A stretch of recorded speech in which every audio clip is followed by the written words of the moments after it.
Hello again YouTubers, I'm back and I'm going to be reading to My Thomas Story Library, Hiro. Hope you'll enjoy it. Hiro. This is a story about an old engine called Hiro, who was lost for many years. Thomas and Percy wanted to help Hiro get back on the rails again, but would they be able to save him from being sent for scrap? One summer, Spencer was visiting the island of Sodor. He was helping build a summer house for the Duke and Duchess of Boxford. "Out of my way, slow coach! I've no time to chat," he would say. He boasted that he was the fastest and the strongest engine on Sodor. One day, Spencer challenged Thomas to a contest to see who was strongest. "Whoever pulls his heavy load the furthest wins," he sneered. Thomas and Spencer met at the shunting yards. Edward whistled, "Peep, peep," and they were off. Spencer steamed ahead, but little Thomas was soon in trouble. At the top of a steep hill, he felt that something was wrong. "My brakes are broken! I'm going too fast!" Thomas gasped. He whooshed down the other side of the hill onto an old rickety track. He crashed through some bushes and came to a stop. Just then, a voice called, "Hello?" Thomas was surprised to see an old engine. He looked rusty and broken. My name is Hiro," said the engine. "What are you doing here?" Thomas asked. Hiro told Thomas how he had come to Sodor from far away. "I was the strongest engine there," said Hiro proudly. They called me the master of the railway." Thomas promised to fix Hiro and make him as good as new. Thomas was so excited that he forgot all about Spencer.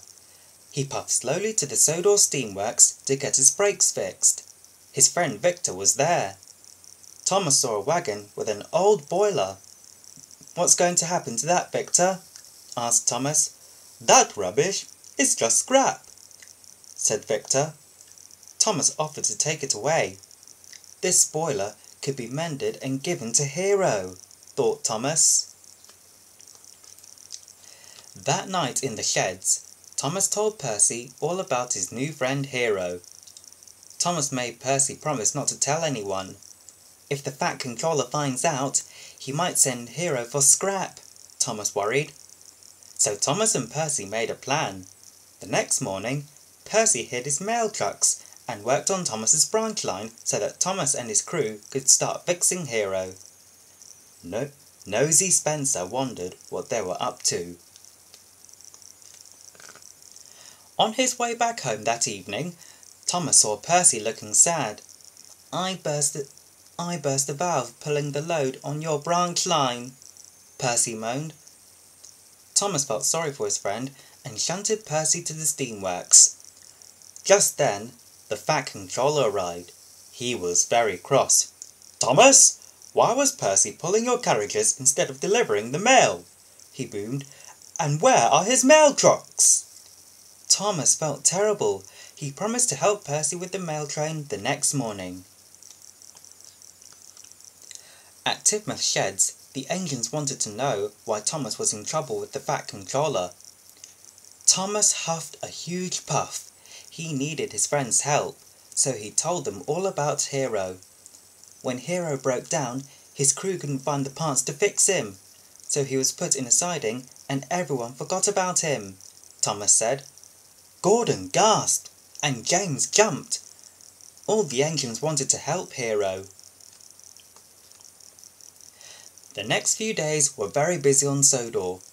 Gordon, Edward and James took it in turns to carry parts to Hiro, and Thomas worked on his branch line. But little Percy had forgotten where he had hidden his mail trucks.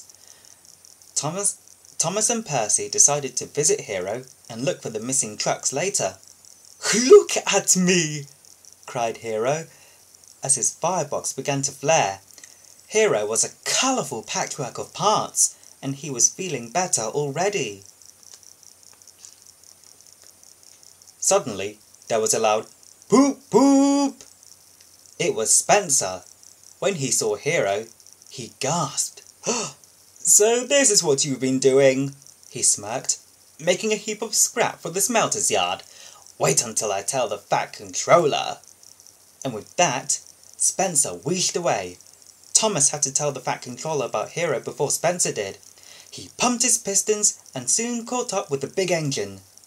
Then the old track gave way under Big Spencer, and he got stuck wheel deep in mud.